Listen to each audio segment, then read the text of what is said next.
Masuk, Mak? Masuk. Oke. Bagus. Di debat kali ini, kami mengusulkan agar kejahatan politik seperti pengkhianatan, espionase, atau hasutan dapat diampuni melalui referendum nasional. Mengapa? Karena kejahatan-kejahatan ini sering terjadi dalam situasi konflik besar atau perubahan sosial di mana batas antara benar dan salah tidak selalu jelas. Kejahatan ini tidak selalu didorong oleh keserakan pribadi, terkadang didasari oleh keyakinan politik yang kuat atau perjuangan untuk kebebasan. Contoh jelasnya dapat dilihat di Amerika Serikat setelah Perang Saudara. Banyak tentara konfederasi secara hukum bersalah atas pengkhianatan karena berperang melawan Serikat. Namun, Presiden Andrew Johnson dan pemerintah selanjutnya memberikan pengampunan massal. Tujuannya adalah untuk menyembuhkan luka-luka jasmani dan rohani pasca perang, menghindari hukuman berkelanjutan kepada kelompok dan etnis tertentu, dan membangun kembali persatuan bangsa. Tanpa pengampunan semacam ini, luka lama akan terus terbuka dan bisa menimbulkan lebih banyak kemarahan serta perpecahan. Contoh lain, ada Filipina setelah revolusi kekuatan rakyat tahun 1986.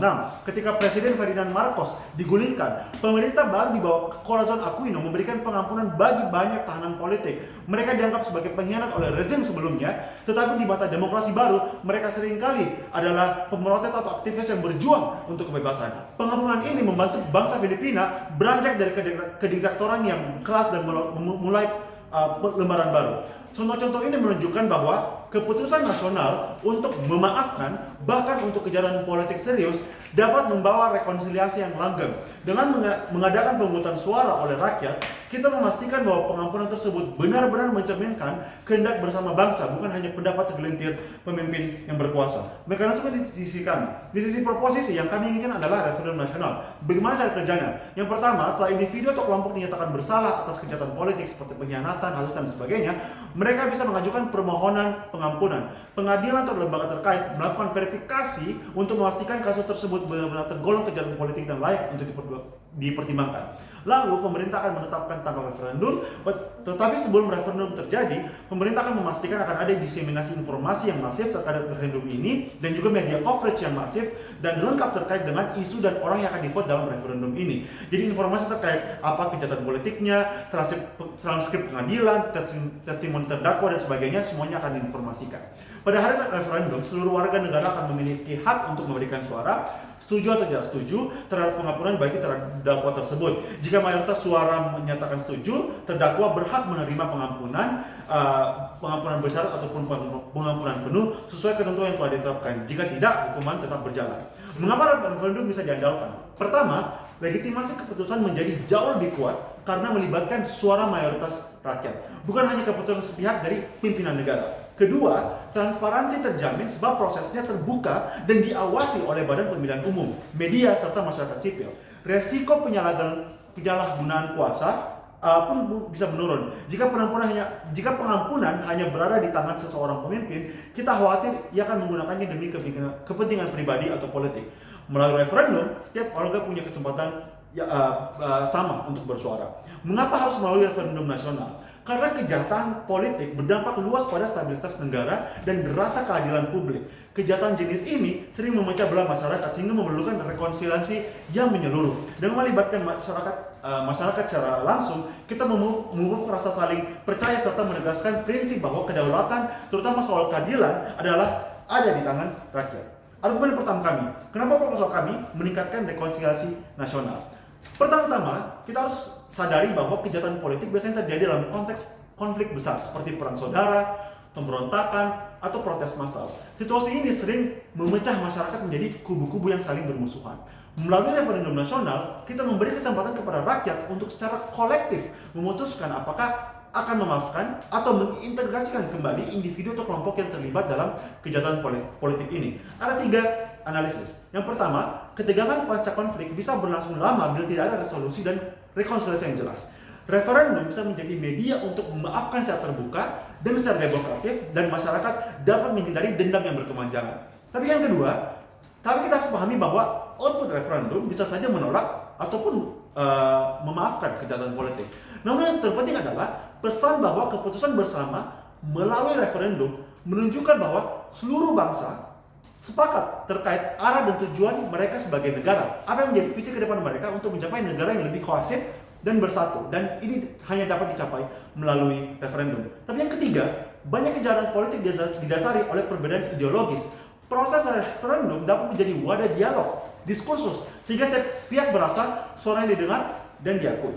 Masuk ke argumen kedua. Referendum menjadi alat paling kompatibel untuk mengoperasionalisasi fleksibilitas hukum dan sosial dalam konteks politik yang dinamis. Politik bersifat dinamis, oke? Jadi nilai atau ideologi yang berlaku saat ini bisa berubah seiring berjalannya waktu, apalagi setelah pergantian rezim atau transformasi besar dalam tatanan politik. Ada beberapa analisis di sini. Yang pertama, bayangkan seseorang yang di era rezim otoriter dipenjara karena dianggap pengkhianat karena menuntut hak asasi dan kebebasan. Ketika rezim tumbang dan era demokrasi muncul, orang ini bisa dinilai sebagai pejuang kebebasan. Tanpa pembebasan dan rehabilitasi, para pendukungnya mungkin melancarkan protes yang memicu konflik baru. Disinilah referendum memungkinkan masyarakat luas untuk memutuskan apakah tuduhan pengkhianatan itu masih relevan atau perlu dibatalkan. Yang kedua, dalam banyak sistem otoriter, pemerintah kerap menuduh lawan politiknya melakukan makar atau hasutan atau yang tujuan untuk melemahkan oposisi. Tuduhan semacam ini sering disebarkan melalui propaganda sehingga masyarakat takut bersuara. Ketika rezim akhirnya tumbang, sering terlihat bahwa dakwaan tersebut tidak berdasar dan hanya taktik untuk menyingkirkan pesaing. Disinilah mekanisme seperti referendum nasional menjadi sangat penting karena rakyat dapat bersama-sama membatalkan vonis yang tidak adil ini. Jika vonis semacam itu tidak dibatalkan, stigma dan ketidakadilan akan terus membebani individu tersebut dan menghambat proses rekonsiliasi nasional. Yang terakhir, melalui referendum, rakyat diberi kesempatan untuk menilai kembali apakah aturan atau putusan hukum dari masa lalu masih relevan dengan nilai dan prinsip masyarakat saat ini. Dengan demikian, putusan atas suatu tindakan politik tidak semata dilandaskan pada hukum peninggalan rezim represif, melainkan kehendak kolektif yang lebih terbuka. Referendum ini juga menjadi simbol bahwa kekuasaan ada di tangan rakyat, bukan di tangan segelintir elit. Selain itu, proses ini membantu meruntuhkan legitimasi hukum yang digunakan sebelumnya oleh penguasa lama yang mungkin tujuannya untuk menekan oposisi. Akhirnya, keputusan bersama rakyat membawa penyelesaian yang jauh lebih adil dan mencegah agar praktik ketidakadilan terulang di masa depan. John Yury, karena itu mekanisme pengampunan melalui referendum bukan hanya sekedar alat hukum, melainkan cerminan dari kehendak kolektif untuk menata kembali kehidupan berbangsa dan bernegara. Dengan mampu dinamika politik dan mengedepankan rekonsiliasi, kita dapat menciptakan masa depan yang jauh lebih adil, inklusif, bebas dari bayang-bayang ketidakadilan masa lalu. Vote untuk tim pemerintah.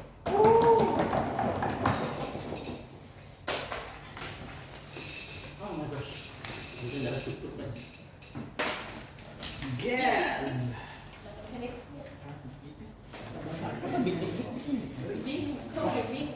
Bahasa Inggris. Iya, bahasa Inggris. Dapat bahasa Inggris. Ini video udah baru juga nanti. Melawan Saya satu lembar di Ya, begini juga sebenarnya. melawan top 6 speakernya waktu itu. Anjay. Abu Dekam, ini kawan sama elektronik. Jadi satu gitu. Anjay. Ini sama jadi satu untuk yang UBC. Saya harus UBC dulu. Satu lagi. Enggak, S2 boleh kalau UBC. S2 Unhas. Alright, I'll start. S2 Unhas sama Pak Firman. I'll start my speech in 3, 2, 1. We agree with context of opening government that this will happen post-conflict or after a social change. But the assumption of opening government is that the change is inherently progressive into a better government, but we say that that's not necessarily true. We argue that changes post-conflict or social changes can also happen for the worse. This looks like post-Trump election where he managed to galvanize right-wing populism for his own political good. So the kind of harm that they miss is that post-pardon is that you normalize whatever the narrative that was really abhorrent to the fact that you need a social change or to the fact that you need a war to begin with to destroy whatever that narrative is. So you normalize the narrative into public mainstream, but you also normalize whoever who wants to have that idea post the social change. The reason why that's bad is assuming that the new narrative that exists post-social change and pre-social change is going to be adversarial to one another. I would argue that the discussion and the campaigns pre-national referendum is going to be very bad. Right.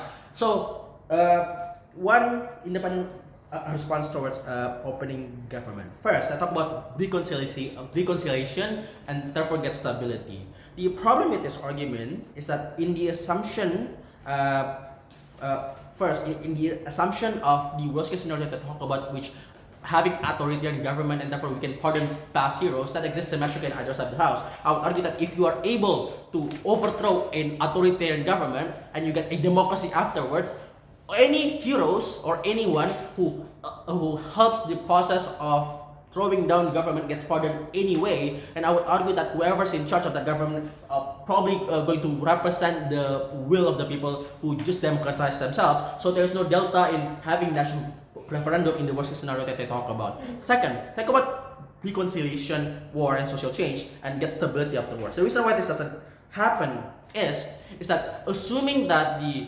people who get represented by the people you pardon gets some sort of stability and happiness, the victims don't. That is to say that if you pardon someone, like fucking populists who overthrow the government in January 6th, I would argue that a lot of liberals, women, LGBTQ movement are probably not going to be happy with this. They don't get closure. They don't get the justice post the crimes that happens in the previous administration. So I would argue that the idea of solving old wounds is zero sum. It's just about who you want to give happiness towards, or who you want to give the old wounds for. So the trade-off that we give you, even if it's zero sum, I would argue that the principle of restoration applies. Exactly because of the victims of the previous administrations gets actively harmed, I would argue that it is much more important to kind of give them closure and justice for these people, as opposed to give some sort of representation towards the people who support the guy who just get pardoned or not. So I think that's out of the debate. What do we get? What do we prove then on side opening opposition? First, I'm going to talk about why the referendum can easily be hijacked and why that's bad. First, I agree with the contextualization that reconciliation and the narrative of society is going to is important in the debate. But problem is, if you take the contextualization of opening government, that this is post-conflict and post-social change, I would argue that the stability of the country is not very good right now to have an adversarial discussion and process of campaign where literally half of the society is going to protect the villain of the previous administration and the guy who wants to and the part of society who wants to keep them guilty. Why that's going to be bad? Because I would argue then, first, on mechanism, there's going to be a lot of incentive for the guy who got pardoned and the ideology that gets represented to then manipulate parts of the media, to then launch a very emotional blitz campaign and things like populist messages into mainstream media in order for you to kind of change the outcome of the national referendum. Why that's inherently bad? Two things. One, you get much more outrage for victims of previous administration that doesn't get enough closure because the process of post-construction of either economy, if it's post-war, or the things like political stability after a social change cannot necessarily exist when you wait for 2-3 years of national referendum and you have adversarial discussion. Yes. Who is the one that's actually giving the political crimes punishment to begin with on your side? One, I think that context is symmetrical because it is the administration post change are going to put some sort of crime, but sure, you get national referendum to make to kind of decide whether or not the guy is guilty or not. But that is still, regardless of who put the crimes, it is not that creates the harm. It is the discussion or the campaigns afterwards. So what does the harm look like? First, much more outrage. Second, you get far less stability post-war and economic construction because the discussion that exists within the government are not about what does the country should do moving forward and what kind of economic policy that you should talk about, because those things post-war have a lot of political will for you to manifest, and you kind of divert that away into things like discussion on the national referendum on the past crimes that happens on the country. So why then? What does the process look like? What is comparative in terms of the house? But yeah, sure. I mean, society is rational enough. They witness these political criminals Yeah. do all the Yes. On the assumption that society is rational, it's only true insofar where the campaigns are not that toxic. I think we give you the mechanism as to why society is likely to be irrational, because media manipulation and narrative within society are going to be very bad. That's because one, you get a lot of media creating biased arguments for one side or the other. But second, I would argue that there's a confirmation bias, i.e., right-wing populists who wants to defend the guy who got pardoned probably are not going to accept any media narratives otherwise, and vice versa. So that's why the adversarial discussion is going to be very bad for the sake of political stability moving forward for the country. So, so the second thing, on why civil discourse in the long run, even assuming that the country gets stabilized in the future, it's likely to be bad. I would argue that in world of side government compared to our side of the house, I would argue that the process of deciding which kind of narrative is much more preferable to things like election 10 years, 20 years from now, you kind of re-inject society with the type of social unrest or the type of things that push you to have a war to begin with, because you have a recycle of the narrative that were bad in the past. This was like right-wing populism that was quite prevalent in 2004 gets reappear in society into 2024. So you don't get stability post-conflict, you also don't get stability in the long run. For all these reasons, proud to oppose. Thank you. Hey, thank you. Semua yang bilang dan catat.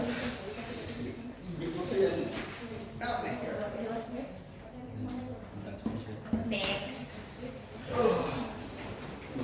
Bisa juga kemarin tadi itu anu ya, kalau salam. Kamera udah catat tuh dia. Saya nggak ada catat.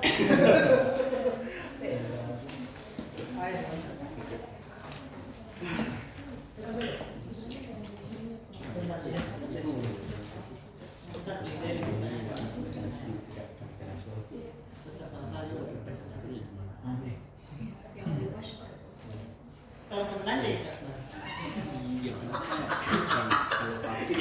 Kayak dong hard feeling sebenarnya kayak menurutku tadi cocok kayak bagus artinya yang lain di first round. Hah? So I was worse. Start my argument in 3, 2, 1. I would like to rebuttal some of the opening opposition's idea of why, first case, they rebutted about my first speaker, about why normalizing this kind of situation of being hacked, for example, is considered bad. But the assumption that government could overthrow the government, but truthfully, in contrast, it won't be happen due to the availability of the referendum exists. So it constitutes the reason of the possibility of the government being overthrown in the first place. For less, and other case, they mentioned also about the discussion that would be unlikely to discuss due to the fact that there would be a biased situation where the government would discuss a biased issue rather than the people itself. But there are mechanisms that to prevent this biased discussion, which just furthers our point to give the platform to understand which is potentially discussed or not.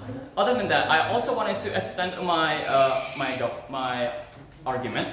For the most part, is that the government that would consider a referendum that focuses on national issues weighs way more than the crimes itself. For example, if we focus further on the crime of hacking, we wouldn't be able to see the bigger picture that gives the nation's benefits and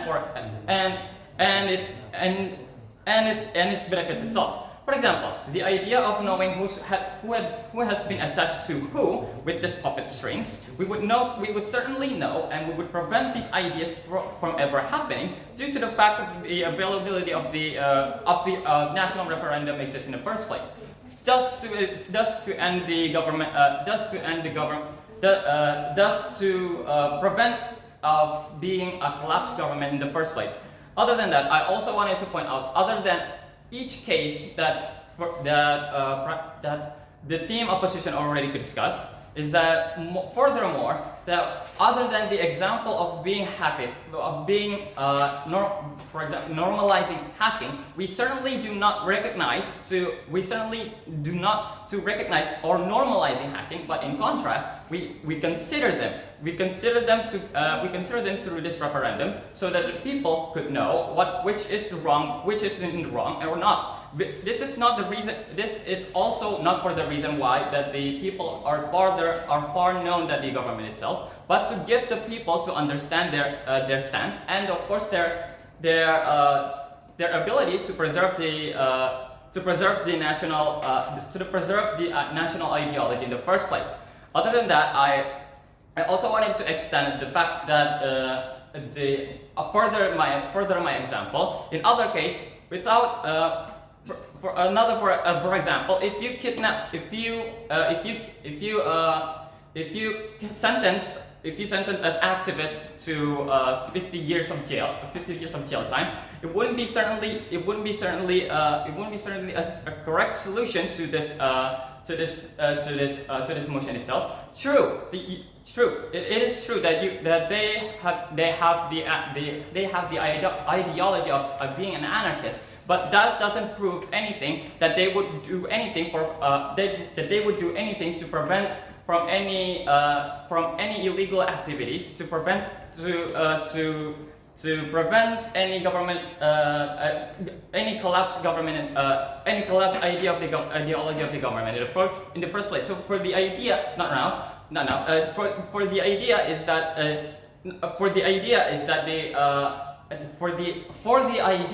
is that this referendum can be for a platform for itself, can be a platform for the people to discuss whether or not they should sentence their own people or not, because if Discussion is not a priori good. You have to provide the discussion is likely to be meaningful when we mechanize to you why the discussion is likely to be irrational because media manipulation and hijacking.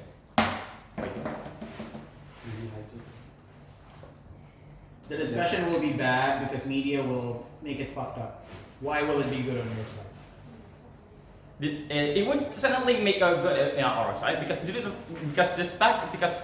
reason is that the referendum is just made way more flexible than the opinion itself. So, for example, if you're given the chance to realize a flexible law enforcing, you would be able to understand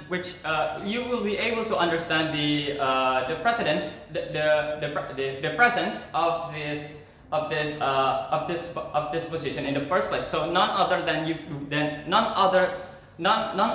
you would be consider yourself as biased to this government, but you could also consider their ideas of the people to understand whether their intentions to commit these crimes in the first place. So in other case, if you're trying to say we are normalizing this pattern, we are trying to normalize this idea, it would be factually not true, because what we're trying to say is that you could consider this as a good way to expose the government of illegal activities. Or other case, you could also to present the idea of considering each side who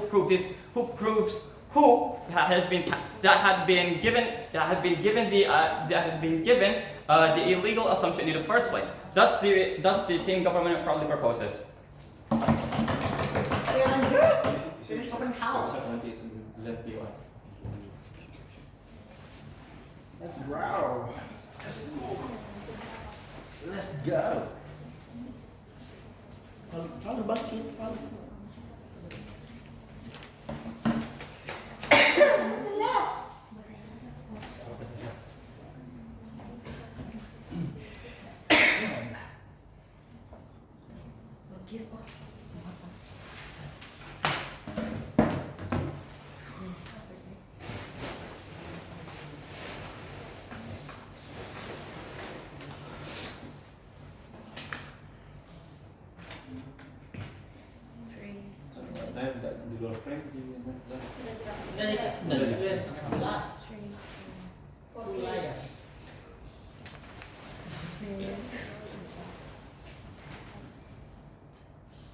Few responses towards the government cases files. They keep talking about, I think that the whole cases of their second speaker and first speaker is only talking about how good discussion will be able to be achieved in national referendum because everyone have the place to be involved, right? There will be a few rebuttals to this. Firstly, I think that this is very wrong because my first speaker has told you how people will likely be irrational because how easy it is for this type of campaign and national referendum to be hijacked to be hijacked, right? Meaning that there will be a lot of like externalities and like the influence of like this hijacking to these people in the ground. Therefore, the discussion will not be that rational.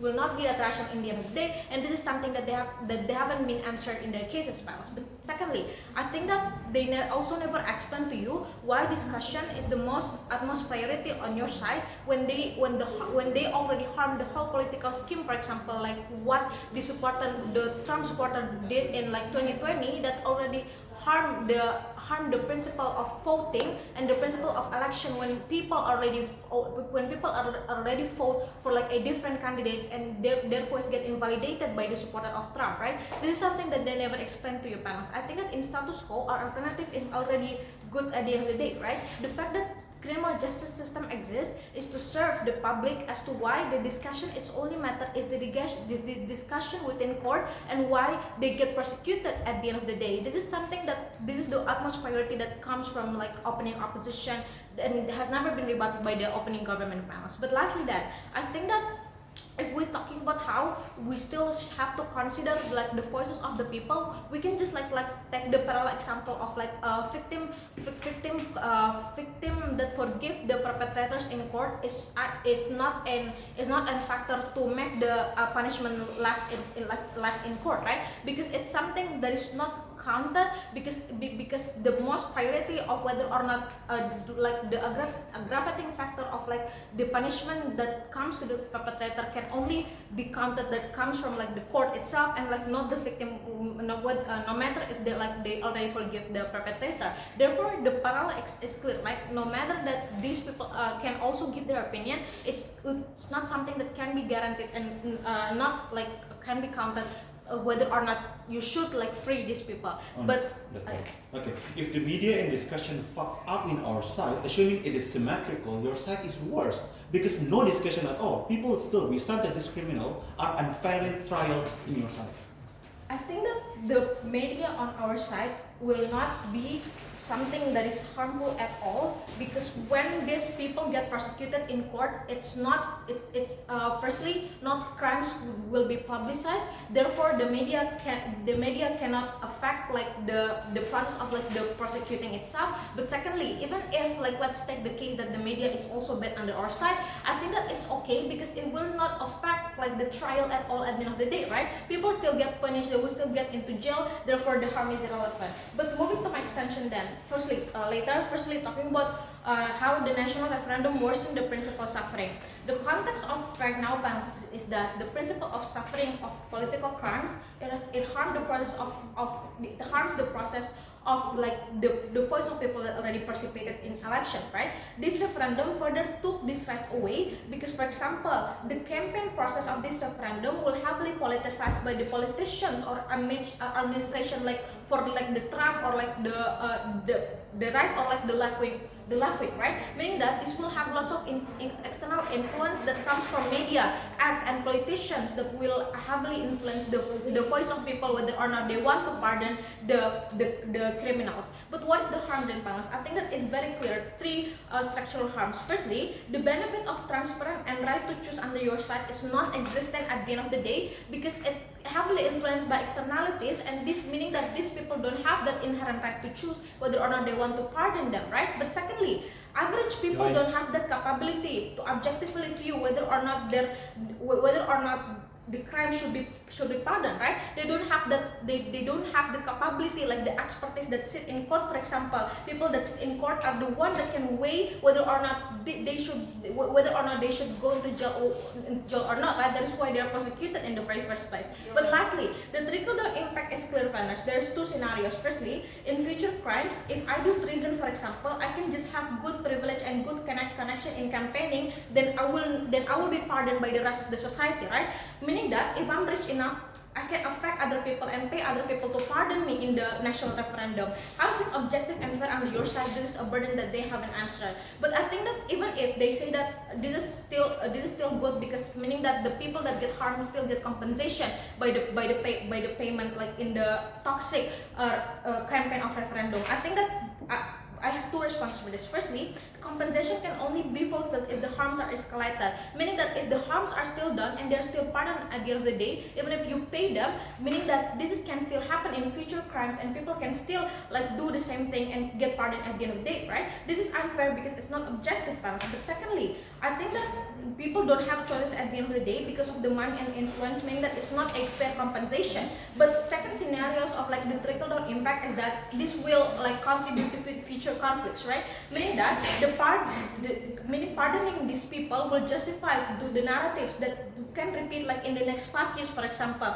This is like this is like integrating with the case that's coming from OJ talking about like the social change and all of that, because if you only pardon them, the same narratives, the same conflict can still happen in the next 5 years, right? So there's no social change at the end of the day in your side. But moving to my last extension then, talking about how it backlashing the principle of fair punishment and rehabilitation. The fact that Trump supporters who breaks into the White House and do vandalism and all of that gets pardoned and there is no rehabilitation at the end of the day, they get back to the society with the same mindset panels. This is harmful because if you let them roam around society with their political crimes, you give them the right to walk around society that don't feel safe at the end of the day, right? They go back, meaning that the principle for safer society is not fulfilled under your Senate House because it's okay for them to hijack the election, for example. It's okay for them to intimidate people in the process of choosing president, for example. This is something that is clear will happen in your Senate House because there's no process of like rehabilitation, of like making these people into a better individuals before they go back to society, because you will only pardon them and they can go back to school, for example, with the same mindset that it's okay to do political crimes. Therefore, under all of those reasons, proud to propose. Okay, lanjut. Saya terima satu lagi, Ya, mau kasih selesai case kan, jadi saya takut kalau saya terima selesai case. Oke, sip. Oke. Soalnya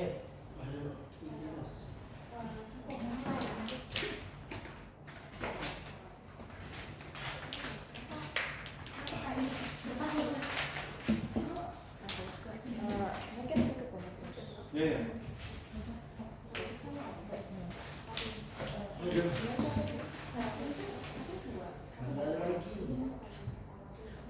ini kan masanya di chat apa yang dibahas. Halo, assalamualaikum. Oh itu anu, ada yang mana Bengkulu yang minta coding ke saya tapi nggak tahu. Oh, thank you Kak ya. Kayaknya 200 per orang, satu sendirian sih. Satu sendiri, jadi menyesuaikan saja dengan apakah yang saya sangat tidak ada. Kita lihat, tidak ada yang mau di bagian. Dapat sini. Immediately jumping to reply onto the opposition side. First, they mentioned about how how people who commit those crimes, who have good connections, are able to pay the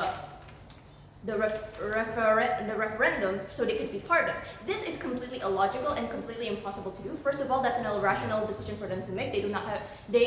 Although they have the incentive to want to be pardoned, I doubt just because they have a little bit of connections, they are able to convince the whole referendum, because I believe the mechanization of how a referendum is going to be, it's not going to be just one or two people you're able to have connection into.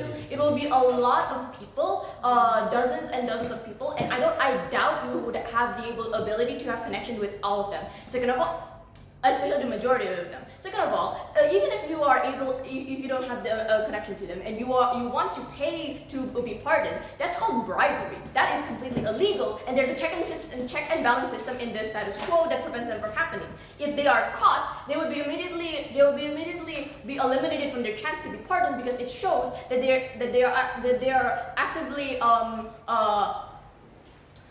actively trying to commit a crime, despite trying to be to show that they're trying to be to try to show that they should be pardoned. They actually give a reason for them not to be pardoned. Now, the second thing I would like to rebuttal, the main thing I would like to rebuttal, is that they say that the media can influence and coerce external factors and create irrational decisions. I disagree that this will happen. Why? Few reasons. First of all, biasing will less likely to happen, because although they mentioned that the media will be biased on one side, by implementing this motion, they will actually incentivize media to incentivize investigative media and investigative journalism that is way more reliable than regular like influencer podcasts, and people will actually yes. It's true that there will be like counterbalancing media, but you cannot assume that all people have the capability to choose like the more capable, credible media. On that, I would like to respond that these people who are chosen as the referendum, like how the opening has already mechanized, there's like section for the national referendum. These people are not like middle schoolers or high schoolers that are easily influenced with their brains that are not fully developed. These are legal adults who are able to make decisions. Let me finish the first few lines. Who are making rational decisions and actually and get education since a young age. Now, by implementing this media, we're actually, I'll explain in the mechanization, in my step-by-step mechanization on how gradually implementing this media will actually benefit, no thank you, actually improve. Second on this same rebuttal, the debate and discussion will happen before that, so it's not immediately like it's not just media influencing this. They will actually have a debate and discussion inside it, like a showcase of what the crimes that have been done, and the people can actually make a rational decision on whether or not pardon this. Meanwhile, on their side, they are only holding on to the hope that the court isn't biased. They do not prove to us why the court judgment is unbiased in the first place. Meanwhile, they try to defend the minorities. But how about the minorities that are actually punished? So thank you. Let me finish this. Are actually punished committing these past political crimes. Are you not defending them? Do you not want them to receive the justice that they actually deserve? Not to mention the power imbalance that still happens in the court and the unfairness that still exists in the opposition. Yes. Yeah. In our side, bias is not a harm. Bias is what harms the process. So even if bias happens in our side of the house, we argue that the restoration and the satisfaction of victims in our side of the house is still fulfilled, and that's still a benefit at the end of the day.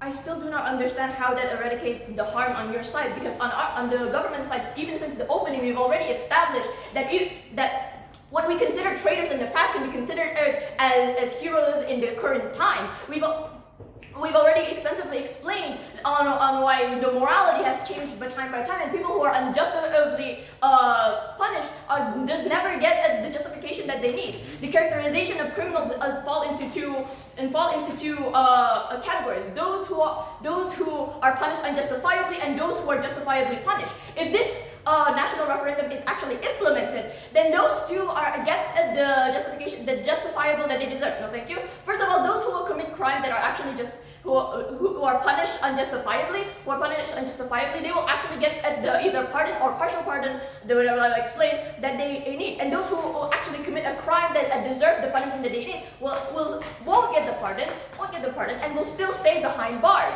Now, onto the contribution that differentiates the opposing side with the opposition side. First of all, the mechanism step-by-step on gradual implementation. Implementing anything needs a gradual step-by-step process. First of all, by implementing this, we'll actually increase the education into the public. We will actually socialize it. We will actually because for 12 years we already learned about PKN, Pancasila, so people in the legal age will already know at least a little bit on how politics works, and by actually implementing this and more before 6?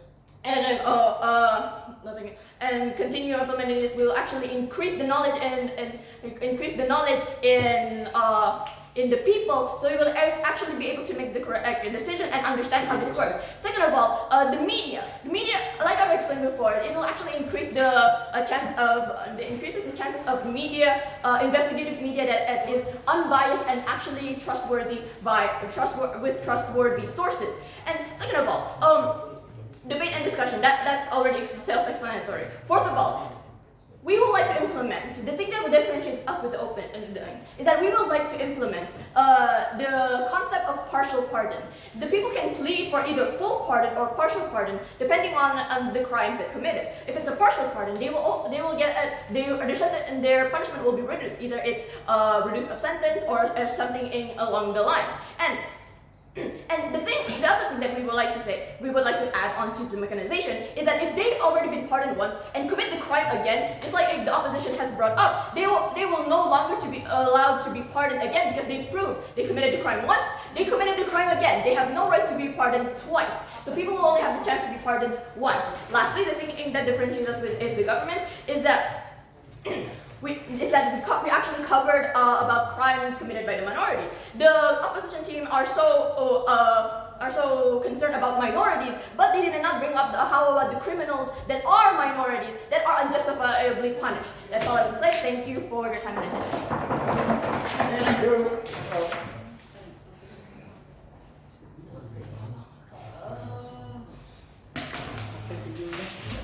Puede serlo. Break. Paco. Kuncinya itu anu kan.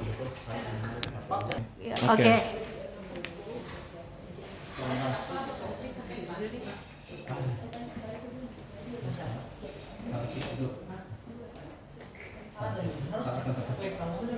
Opening selesai harusnya dari sini opening. Sudah selesai. Kalau bicara nih leader talk, ada meditation pun sampai closing. Dari sini sampai reply ya. Mulai pidato dalam 3, 2, 1. Kunci perdebatan adalah soal memaafkan. Tapi untuk memaafkan sebenarnya di status quo criminal justice system sudah punya. Sudah ada remisi, sudah ada amnesti. Jadi ya benefit government apa kalau selain itu? Maka dari itu apa beda kami dengan OO? OO dari tadi datang dengan worst skenario, ini buruk, itu buruk, tapi tidak ada solusi yang datang dari sisi mereka. Maka dari itu kami yang akan hadirkan solusi soal bagaimana pengampunan itu terjadi di status quo. Tapi sebelum itu masuk ke rebuttal untuk tim government. Soal rekonsiliasi di OG itu tidak bakal terjadi. Satu, karena kita bahas isu yang panas, pro kontranya banyak sehingga korban gak bakal pernah ikhlas. Itulah kenapa tentara masih marah ke B.J. Habibie karena kasih referendum ke Timur-Timur. Itulah kenapa rekonsiliasi lebih baik di sisi kami, karena setidaknya kami membiarkan orang-orang itu menebus kesalahannya. Dua, soal court judgment yang sangat bias dari sisi kriminal dari closing government. Sebenarnya tidak seperti itu cara kerjanya, karena pada dasarnya ada hak untuk sediakan saksi bagi pelaku, ada hak untuk hakim untuk melihat dari segala sisi, bukan satu pihak saja, sehingga keadilan lebih tercapai di sisi kami, karena yang menjadi pengadil adalah orang yang 3 tahun S1 dihukum, sehingga mereka lebih tahu dari segala hal. Soal kejahatan berulang, makanya hindari kejahatan berulang itu dengan proses hukuman, bukan ampunan. Jadi di sisi closing government, kejahatan berulang itu akan terjadi. Lalu bagaimana sebenarnya pengampunan di sisi kami? Realize kalau hukum itu sangat proporsional. Kasus dari semua tim dan semua bench itu sangat worse. Hukuman untuk orang-orang yang melakukan political crimes itu 20 sampai 25 tahun dihukum. Ataupun kalau misalnya semua hidup, ataupun kalaupun mati ada percobaan 10 tahun, mereka tidak langsung dihukum mati.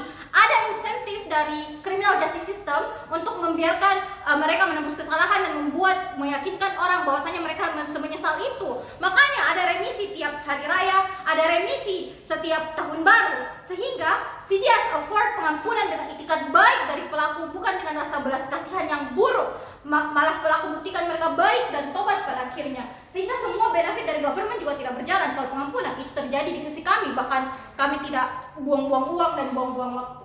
Tapi sebelum itu sebenarnya apa harm dari kejahatan politik? Oke, silakan. Ya, tapi proses peradilan di saat kalian memberikan hukuman itu merupakan orang-orang yang ditunjuk oleh presiden otoriter.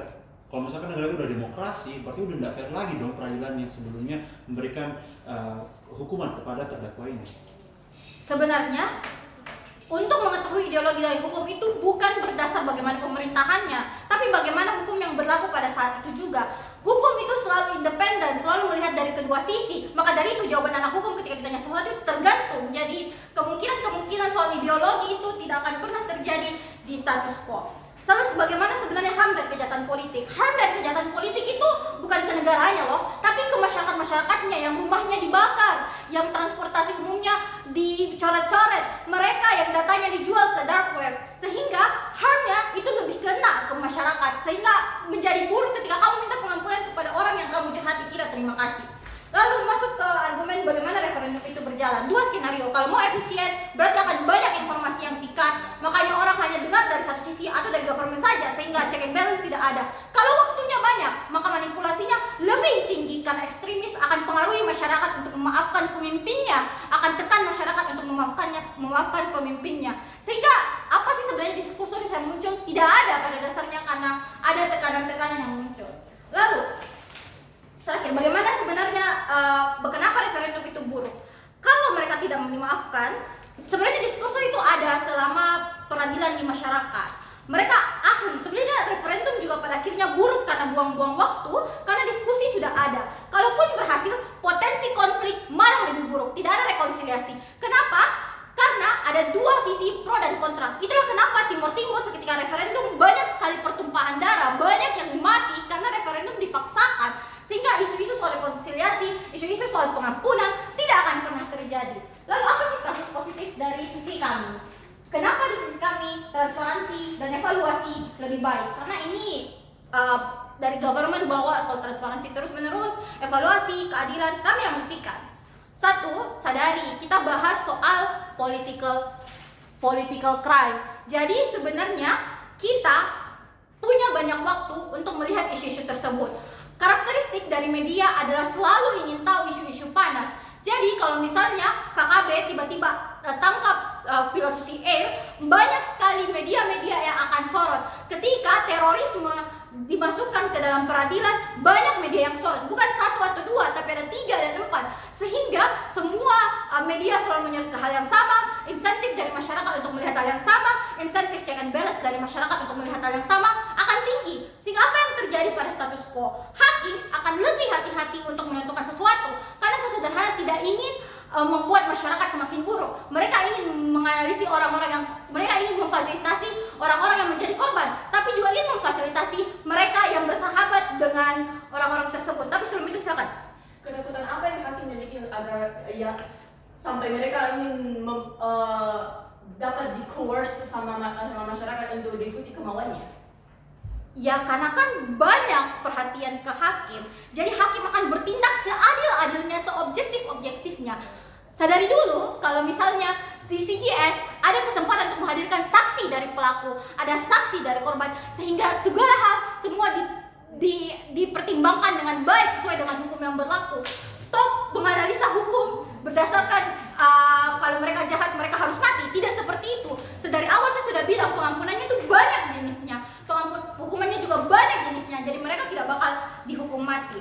Lalu selain itu transparansi juga terjadi ketika hasil dari keputusan itu ada di direktori putusan MA. Masyarakat bisa check and balance kalau tidak terjadi, kalau misalnya itu tidak adil. Makanya kami lebih objektif karena kami yang sediakan ranah-ranah untuk masyarakat, ranah-ranah untuk semua orang, serta diadili oleh orang yang paham akan hukum.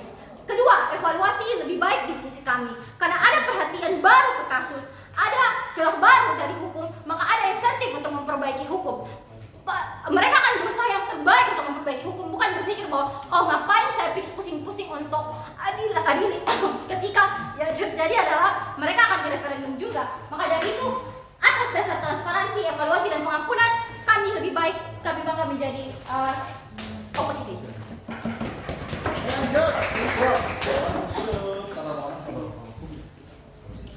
Keluarin ya, cuma aduh, Ada merek sih. ada di sini. Itu botol di depan. Hey, Tinggal dulu deh, ke toilet dulu. Nah biar di depan dikasih alat. keep going. Itu di pohon itu situ. Ini kan, Pakai. yang buat itu kan. For you. Jangan, biar. Pakai tidak kehabisan Iya. space. Itu hard drive-nya 3 TB. Wow. Ada SSD 2 TB sih. Boleh bilang kalau ada cloud juga di sini. Anjay, betul lagi.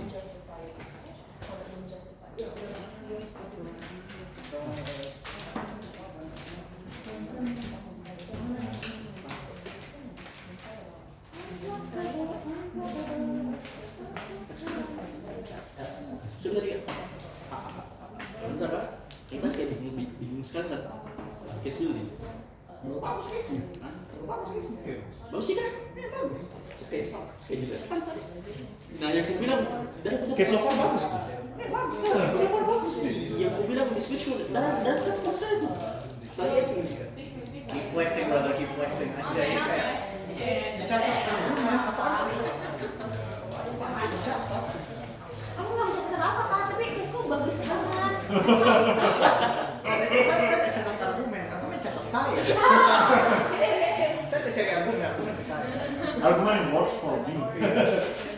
I don't think of arguments think of me.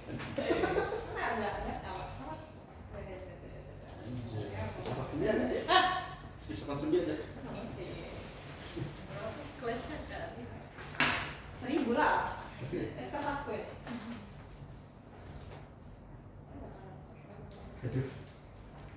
Flashnya apa nih? Flash mati. Kamu go first. Tapi tak tahu ya bakal bagaimana. Bingung kan juga. Jadi Flashnya guys. Kan sebenarnya ya ketuanya saya second, dia first. Kenapa? Cuma bertanya ini. Ya, sambil tunggu soal. Kenapa harus dia second? Karena itu dia udah mau first, dan dia udah mau rebuttal kita. Berapa banyak yang dapat yang mau? Tidak lah tadi itu Maksudnya discussion. kok butuh lebih banyak waktu untuk ini. Dan tadi case buildingnya kita memang kayak apa? Tapi kalian, if that's the case, kalian fleksibel in opening nggak apa-apa aja. Iya sih. Kalau kalian sampai ngelos baru akhirnya you can bullshit your way out of the like failed case build better than she can. Akhirnya apa bisa ada extra 15 minutes untuk buat speech setengahnya kayak bisa saya sih. I think you can bullshit your way out of the speech. Bisa aja gitu. Kenapa kak? Di speech yang pick up baru tahu kak apa mau bahas apa emosi. Kesini sudah ngerti. Di speech yang pick up And you can come up with responses and like your own counter framing lumayan cepat. Meanwhile kalau Zara belum sempat then nggak apa-apa, Zara will like menjadi tampungannya to keep your like ideas and responses ke dia dan ke bawah. Menurutku sangat aman sih. Apa ya? If that's the debate that happens, I would be okay with that performance. Oke saja. Kayak kalau tiba-tiba motionnya anak, apa konteks yang tiba-tiba kalian minta. Oke, let's go. Dance. Siapa? Oh, Laura. Laura. Kau kenapa dia menjadi sepatuku? Siapa? Kenapa bisa Iya. jadi? Ini lover squirrel. Lu botak banget tadi, seperti lu botak.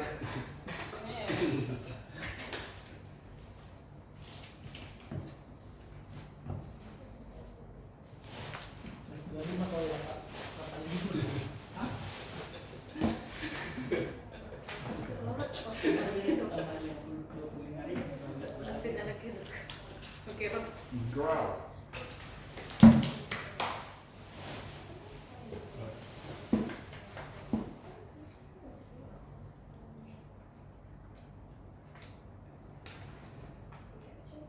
Saya miss speech. Wait, 7 menit kan? Iya. Iya, 7 menit. 15 menit. menit. Oh my god, kertas itu. Saya miss speech in 3, 2, 1. I think the whole debate, especially coming from opposition, I think that there's no clear like mechanization or like example to widen under their satires, there's going to be transparency. If opening opposition wants to argue that there will be no transparency at our side of the house because all the media and basically hijacking and so on and so forth, I don't understand why then under their side of the house, the court itself would be that transparent, would be that fair enough into giving like punishment to the people or who commit political crimes. But then moving on to CO then, I think that under CO, they do argue about transparency, why it would exist anyway, by saying that, oh yeah, there's going to be the media, because there's going to be so many attention to the judge itself, and the judge would be good anyway. I don't think why then under their side of the house, the attention given by the media itself would eventually going to be good anyway, wouldn't be like bribe, for example, from the private party, for example, or the people who basically wants to change the framing under their side of the house. these are the things that still haven't answered under their side of the house. And I think that if they wanted to argue under transparency, I think that it's symmetrical on both sides, and they can't even argue under that idea because no proof under their side of the house. But secondly, then the CEO also talks about like why there's going to be remission in the end of the day. I think that what we want to champion as CGA itself, at least we give the choice, we give the option for the people who falsely claim, for example, to be able to like be pardoned or even partially pardoned under our side of the house. But what's different under your side of the house is that even if they got remission, within the end of the day, they can't clear their name if they are falsely claimed, or in the end of the day, we think that it's symmetrical anyway under our side of the house. Because if you got partially pardoned, it means that it's still like the same as you got remission, but at least under our side of the house, you are able to prove yourself truly in front of the people, and people have the right to vote whether you're right or wrong. Moving on to OO then. I think that OO highly like best case scenario in which they assume that, oh yeah, it's going to be very bad under our side of the house because like there's going to be like so on and so forth. And they also talk about like how the people are unable to give judgment because we're not that expert in that area. But yeah, before I move on, I'll take the PO from CO. How do you cater the different discourse that this is a specific issue yang banyak sekali perbedaan antara pro dan kontranya? Bagaimana kamu cater orang-orang yang pro atau orang yang kontra tidak terjadi pertumpahan darah karena itu isu yang terjadi di Timur Timur ketika referendum terjadi? Well, I'm going to explain to you later when I compare yourself to CG. Moving back to OO then, OO tried to say that people can't have their expertise and they're bad at being judgment. Firstly, I don't think like you should be able to have like you should graduate from law school to be able to judge whether it's something that is bad or not. Because I think the political crimes, it's obvious already. The moment when you're being hacked, for example, you understand that your information is being spread, right? Especially in the current status quo, when we're talking about social media, in which there's so many influencers shares about how bad it is when your private information gets spread into the society, how it can be used to like pinjol, for example. I think that people would eventually going to understand the harm and can feel the harm, so that's why they are able to give the judgment whether this person bad or not. But secondly, then I think that referendum isn't about like no thank you, isn't about like deciding how much years they should be get into the jail, for example, but it's about yes or no question, right? So at the end of the day, it's not that hard enough to like be giving the judge into saying that yes they are wrong, for example, or yes they should be partially punished, for example. I think at the end of the day, people have the capability to give those judgments. But I think that there's also like discussion in the social media in which Abila told you about like the existence of social media. I think that what's important analysis that comes from the CG, in which is so important because we told you the prerequisite for OG's case to be able to stand when they want to like introduce the like national referendum to the people is that they should explain to us like how then at the end of the day it's going to be introduced to the people. We told you how this is going to be introduced gradually on our side of the house. This is just the same as when you want to like introduce voting system, election system in Indonesia, right? So there's going to be like gradual process in which we're going to make the people adapt to it first. We're going to teach the people, educate the people, and do socialization about like how this referendum going to work, for example, how this is going to affect you in the end of the day. But yeah.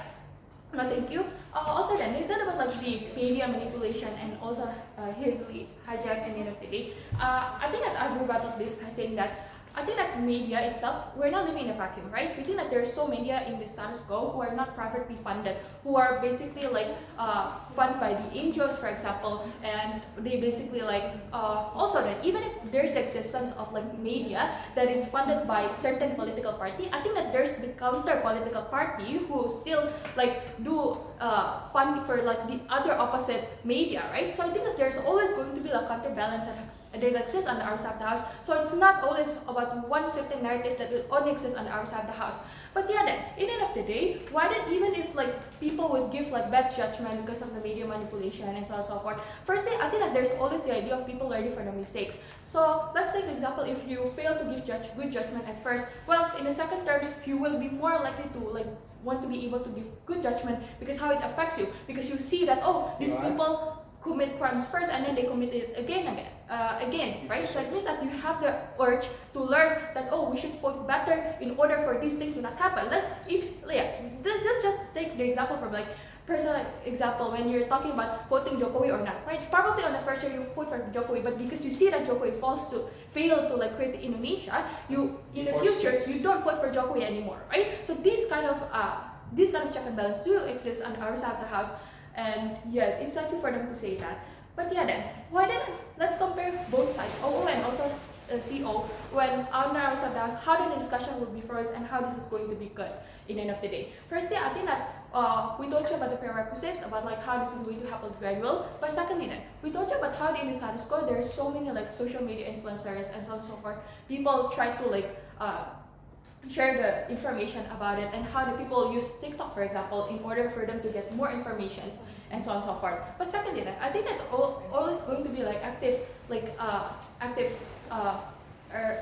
urgency from these people or the people in science go to spread information about like the evidence, for example, or like the situation that's currently happened. Like for example, when we're seeing in Twitter, like there's the idea of recap for like the whole news, for example, in order to make it more easily digest for the people so that they don't necessarily need to be confused regarding the issues and so on and so forth. I think these are the discussions that will always going to happen under our side of the house. But in the end of the day, it's about yes or no, right? So there's going to be voting. But we also told you about the mechanism, why then it's going to be exist under our side of the house. Like they're not going to be able to do pardon twice, and also the existence of people past experience and don't want to do that in the future. And for all of those reasons, start to propose.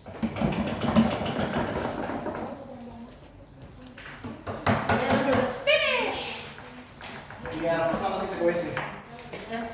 Oh iya, Dik. Lagi mana? Prove me right. Langsung ini aja. Anjay. Hidup good faith. Salah merek langsung oh ini nggak pakai diri. Iya, iya nah. Nggak kayak perokok. Kayak perokok. Kayak perokok. Iya. Terus lagi sama di atas. Kayak dapur bagus mukaku di YouTube-nya Hats. Tadi mana aku tuh di atas. Tuhan, sudah. Buka sekali buka. Apa ini?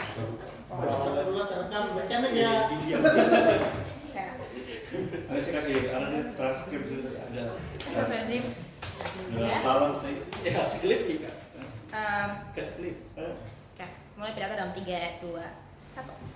Seluruh kasus di opening itu tarik-tarikan dengan karakterisasi bahwa diskusinya bakal baik atau jelek, masyarakatnya bakal rasional atau enggak, dan at best ini tuh deadlock. Makanya CEO datang dengan penjelasan bahkan ketika output diskusinya belum ada pun kita udah buktiin bahwa prosesnya udah merugikan. Satu, secara prinsip polisi GS bukan cuma proses retribusi ke korbannya seperti apa yang Owo bilang, tapi more about sebagai presidensi permanen dari proses justifikasi kegiatan-kegiatan ekstrem. Atau yang kedua, kita udah jelasin juga kenapa nggak bakal ideal juga referendumnya, karena bakal lama, diskusinya juga nggak akan sehat karena isinya cuma bakal disimplifikasi tentang maafin atau tidak. Karena kalau OG mau bermain di efisiensi dan efektivitas dari proses distribusi informasi, yang mereka akan coba untuk membuat informasinya sesimpel mungkin. Pertanyaannya, mau nunggu sampai kapan? Mau kapan idealnya masyarakat bisa ngerti untuk maafin atau enggak, atau ngerti isunya apa? Sampai itu nggak terjawab, efisiensi dan efektivitas tentang referendum mereka nggak bisa jalan. Tapi kami juga mau buktiin burden kami sebenarnya simpel. Kami akan buktiin kenapa secara prinsip dan praktik mengampuni secara referendum itu merugikan. Karena yang seperti saya bilang tadi, presidensinya permanen dan hadir menjadi justifikasi dari seluruh kegiatan ekstrem. Apalagi konteks yang kita bawain adalah konteks kriminal politik yang most lagi orangnya adalah orang-orang radikal. Artinya ketika konteks politiknya sangat dinamis, sangat fluktuatif dan penuh dengan emotional involvement atau keterlibatan emosi yang memantik orang-orang penuh dengan gairah untuk berbuat anarkis, di sisi pemerintah potensi kudeta pemerintah, potensi untuk merusak infrastruktur, membunuh political opposite kalian akan dibenarkan dan akan menjadi siklus yang terjadi secara terus-menerus. Olehnya, kami mempertanyakan ketika pencapaian yang kabar mau itu poin stabilitas dan rekonsiliasi, ya ini nggak bisa jalan karena mereka akan membuat presidensi ini terus-menerus terjadi. Tapi yang kedua, secara praktik kamu udah jelasin gimana riuhnya referendum harus dilakukan. Satu, artinya kamu harus melakukan 2 kali peradilan. Yang pertama ketika kamu menangkap pelakunya, dan kedua ketika ingin referendum terjadi. Jadi perhatikan timelinenya. Referendum ada terjadi ketika mereka udah di penjara dulu kan. Jadi seluruh urgensi dari OLG itu bisa fly kalau mereka bisa jelaskan kenapa proses penangkapan dan investigasi dan peradilan yang di status quo itu nggak efektif dan nggak ideal. Kami rasa kalau yang ditakutkan sama seluruh government bench itu adalah nggak transparan, kami juga udah buktiin transparansi itu tetap ada. Kalau baru udah karakterisasiin bahwa ini isu besar, isu sensitif, nah kita bakal pakai konteks ini untuk bilang seluruh proses isu sensitif yang besar itu meningkatkan insentif untuk membuat peradilannya kena screen time lebih misalnya. Jadi hotline, ditayangin di arus media utama, dibahas oleh panelis yang misalnya pakar-pakar hukum atau pakar-pakar hukum atau ya mahasiswa-mahasiswa yang punya basic knowledge tentang ini.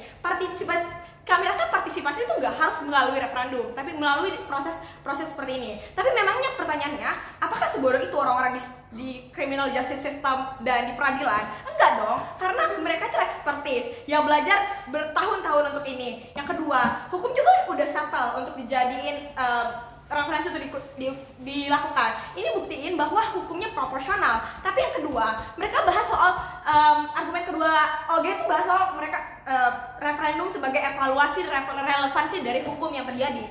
Kita nggak butuh referendum. Kita nggak butuh referendum untuk itu, Dewan Juri. Karena hukum tuh tiap tahun dievaluasi oleh lembaga-lembaga yang udah terbentuk, yudikatif, eksekutif, mention it. Juga makanya ada konsep amandemen tiap tahunnya. Ini yang membuat adanya proses evaluasi dari hukum untuk tetap relevan dengan konteks di mana hukum itu terjadi.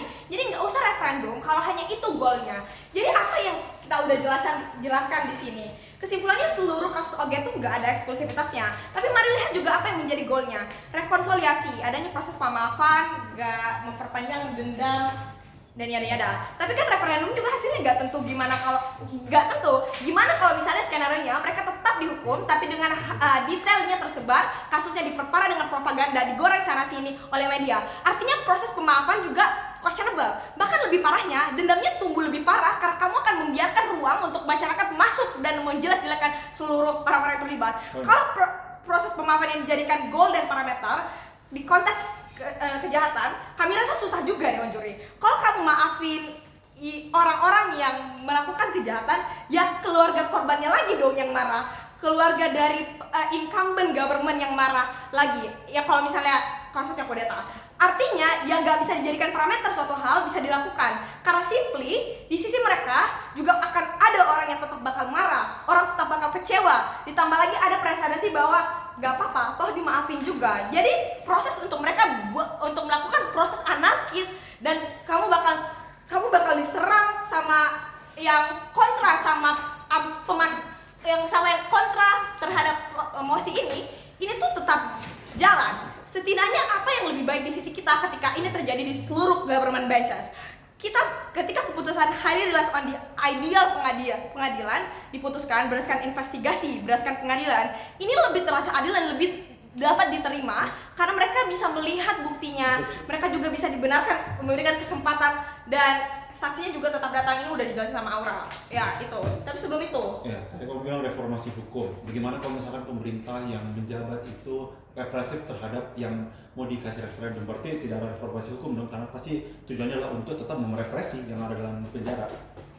Tapi itu adalah konteks worst case scenario. Jadi kita nggak bisa, kita udah jelasin kenapa most likely itu nggak bakal terjadi. Karena pada dasarnya pemerintah juga mau untuk tetap dipilih, mau untuk tetap berada di situasi di mana rakyat-rakyatnya itu akan pro terhadap kebijakan-kebijakannya. Jadi ketika itu represif, itu juga akan merugikan pemerintah. Itu less likely terjadi. Kita jawab sebenarnya. Tapi mari melihat CG dulu sebelum kita masuk komparasi terhadap OO. CG yang harus keluar duluan dari debat ini karena nuansa kasus mereka sama aja, tapi yang lebih problematik adalah mereka tuh half stance Dewan Juri. Mereka mau partial pardon, mereka mau reduce tapi tetap mau dihukum kalau ngulang. Masalahnya karakterisasi dari orang-orang yang jadi hacker, orang-orang yang jadi kudeta di sini adalah mereka orang yang melakukan kejahatan secara multiple time. Karena perjuangan itu jangan cuma sekali, karena kalau cuma sekali ya nggak efektif juga. Ya kalau kamu tetap bakal hukum, deltanya nggak ada. Karena ini karena ini adalah proposal di status quo. Ketika kalau misalnya kalian mau cuma meringankan hukuman, exactly kalau konteksnya adalah orang-orang yang baru melakukan hukuman, ini tuh sudah ada akomodasi di status quo. Karena remisi akan terjadi ketika parameter dari mereka baru melakukan kejahatan misalnya. Dan ini udah Aura jelasin. Makanya nggak ada delta sama sekali di CG. Kami rasa seluruh benefit Solo benefit CG juga udah jago. Tapi kenapa kita lebih bagus dari OO? Simply karena prerequisite dan seluruh konteks OO tuh sebenarnya kami realize on us ya, running of time. Waktu. 9 nih speech, 89 nggak taruh nih. 99.